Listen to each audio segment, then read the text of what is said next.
She hoped it didn't show. Jared carefully untied the gold ribbon, gently eased off the brown silk wrapping and set it aside, then lifted the lid off the box. Inside, on a bed of tissue, rested a small silver unicorn.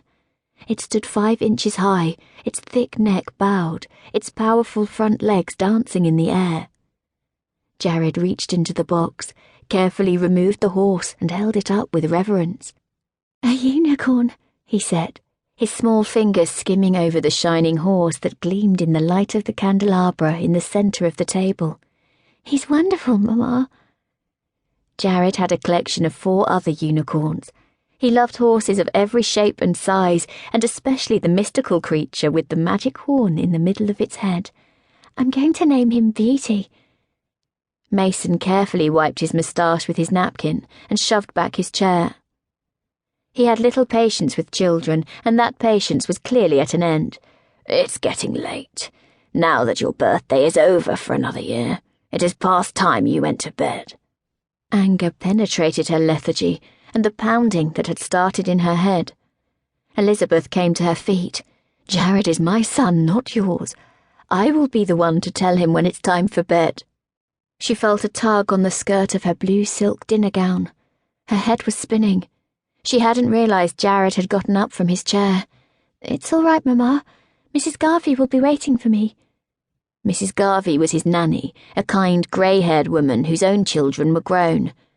Elizabeth knelt and pulled her son into her arms. "Happy birthday, sweetheart. I'll have the footman bring your gifts up to your room." She smoothed back an errant lock of his thick, dark hair. "I'll see you in the morning." Jared looked over at Mason, caught his scowl, and eased out of her embrace. "Good night, Mamma." Elizabeth's heart squeezed. "Good night, sweetheart." Clutching the silver unicorn against his chest, Jared turned and raced out of the dining room. An hour later, Elizabeth sat on the tapestry stool in front of the mirror above her dressing table. It was late. Most of the household was abed. She had napped before supper and yet still felt tired. Lately she couldn't seem to get enough sleep. She yawned behind her hand, wondering if she had the energy to read, when the doorknob turned, the doors swung silently open, and Mason Holloway walked into her bedroom. Elizabeth shot up from the stool. She was wearing only a white cotton nightgown, hardly proper attire to receive male visitors. "What are you doing in here?" She reached for the quilted wrapper lying on the bureau, but Mason picked it up before she could reach it. "I saw the light under your door. I thought you might be in the mood for company." What are you talking about?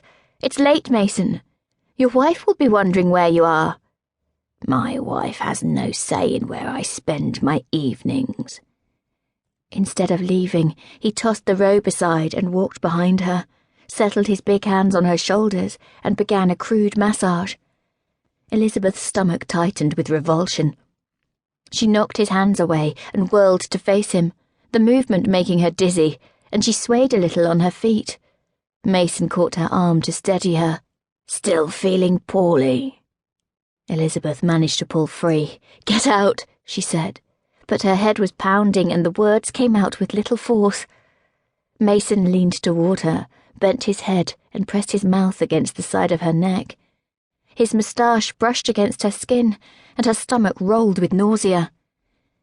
"You don't want me to leave," he said, his voice husky. "You need me, Elizabeth. You need what I can give you." Her stomach churned. "I'll scream. If you don't leave this minute, I swear I shall scream the house down." Mason laughed softly. In the light of the lamp on the bedside table, his eyes glinted with sexual heat. "Perhaps the time is not yet right. Soon, though. Soon I'll come, and you will welcome me, Elizabeth. You won't have any other choice." "You won't have any other choice?" Dear God, the words rang with a certainty that made the hair rise on the back of her neck. "Get out!" Mason just smiled. "Very well, my dear. I shall see you in the morning." Elizabeth stood frozen as he left the bedroom and quietly closed the door. Her head throbbed and the dizziness had returned.